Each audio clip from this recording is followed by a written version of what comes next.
اللہ تعالیٰ کہیں سے وسیلہ بنا دے گا ہمارا۔ آج صبح صبح ہی وہ رکشہ لے کر گھر سے نکلا تھا، سارا دن رکشہ چلاتا رہا۔ پہلے تو وہ دوپہر کو واپس آ جاتا تھا، لیکن آج وہ نہیں آیا تھا گھر۔ لیکن شام کو جب وہ گھر واپس آیا تو اس کی جیب میں صرف 500 روپے تھے۔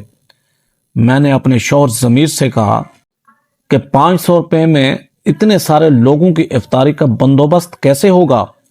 میرے کسی سوال کا جواب میرے شوہر ضمیر کے پاس نہیں تھا۔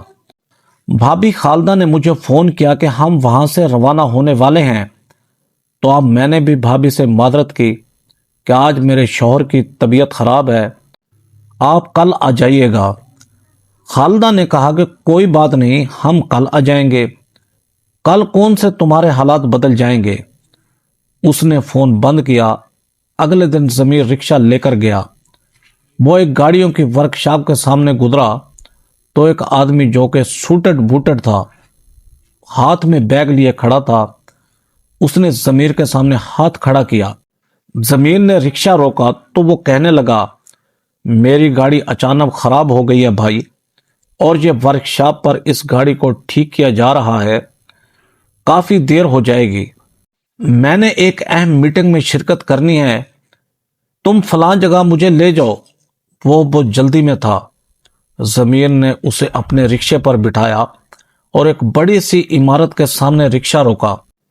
اس نے ضمیر کو 1000 کرایہ دیا، جبکہ ضمیر نے کہا کہ صاحب آپ کا کرایہ تو 300 روپے بنتا ہے۔ اس نے کہا رکھ لو، بس خیر ہے بھائی۔ پھر وہ جلدی جلدی وہاں سے روانہ ہوا۔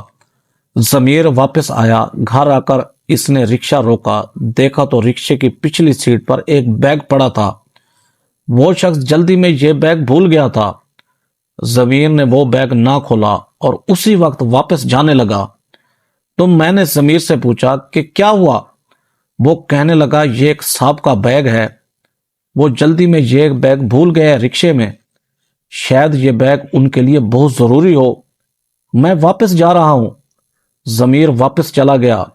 اسی عمارت کے سامنے اس نے رکشہ روکا، لیکن بلڈنگ سے باہر کوئی نہ آیا۔ وہ چپ چاپ وہاں کھڑا رہا، حتیٰ کہ شام ہو گئی، روزہ افطار کرنے کا وقت ہو چکا تھا۔ اس کے پاس افطار کرنے کے لیے کچھ بھی نہیں تھا۔ گھر میں کچھ کھجوریں پڑی تھیں، میں نے تو روزہ افطار کر لیا تھا، لیکن میں اپنے شوہر کے بارے میں سوچ رہی تھی۔ اس نے نمک سے روزہ افطار کیا اور وہاں کھڑا رہا۔ تھوڑی دیر بعد وہاں سے ایک گاڑی باہر آئی۔ وہ صاحب جس کا نام فرحان بیگ تھا، اس نے دیکھا کہ ضمیر ہاتھ میں بیگ لیے گیٹ کے سامنے کھڑا ہے۔ اس نے وہ بیگ دیکھا اور پھر ضمیر سے کہنے لگا، یہاں کب تک کھڑے رہے؟ ضمیر نے اسے بتایا کہ میں دوپہر سے لے کر شام تک یہیں پر کھڑا ہوں۔ اس نے ضمیر کو گلے سے لگایا، 5,000 5,000 کے کچھ نوٹ اس کے حوالے کیے۔ ضمیر نے وہ پیسے لینے سے صاف انکار کر دیا، تو اس نے کہا کہ یہ بڑا بھائی تمہیں دے رہا ہے، یہ پیسے رکھ لو۔ وہ تقریباً 50,000 روپے تھے، اور پھر کہنے لگا یہ کارڈ ہے، کل اسی جگہ پر آنا اور کارڈ پر لکھے ہوئے نمبر پر مجھے کال ضرور کرنا۔ یہ سن کر ضمیر بہت خوش ہوا۔ آج بھابھی اور بھائی نے افطاری کے لیے آنا تھا۔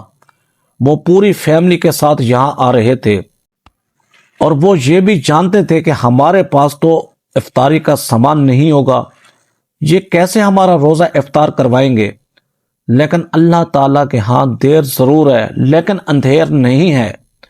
جس کو وہ عزت دینا چاہے اسے کوئی بھی ذلیل نہیں کر سکتا، اور اگر اللہ تعالیٰ کسی کو ذلیل کرنا چاہے، رسوا کرنا چاہے، تو دنیا میں اس کی کوئی عزت نہیں کرے گا۔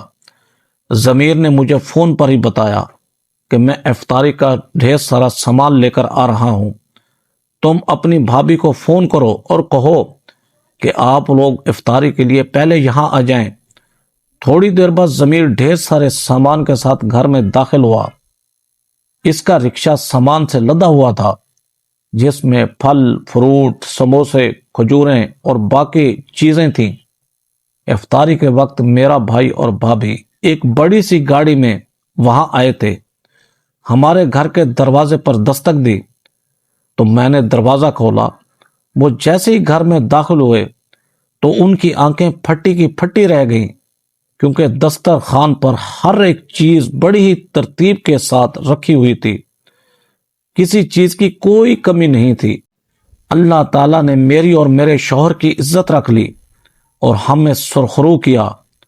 سب نے پیٹ بھر کے کھانا کھایا اور جس مقصد کے لیے وہ آئے تھے وہ مقصد پورا نہ ہو سکا، وہ شرمندہ ہو گئے۔ اگلے دن ضمیر اسی آفس کے سامنے گیا۔ وہ فرحان بیگ تھے جو ایک سافٹ ویئر کمپنی کے سی او تھے۔ اس نے میرے شوہر ضمیر کو جاب پر رکھ لیا۔ ابتدائی تنخواہ 60,000 روپے تھی، جو کہ 6 مہینے بعد ڈبل ہو گئی۔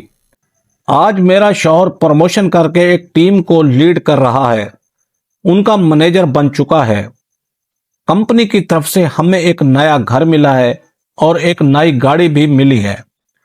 بھابھی جو ہماری غربت کا مذاق اڑاتی تھی، ہنستی تھی، کہکہے لگاتی تھی، وہ اب خاموش ہے، اور اس کا بھائی عارف جس پر اسے بہت ناز تھا وہ کرپشن کی وجہ سے پکڑا گیا ہے اور ابھی تک جیل کی سلاخوں کے پیچھے ہے۔ جس لڑکی سے اس کی شادی ہوئی تھی وہ بھی اسے چھوڑ کر چلی گئی ہے۔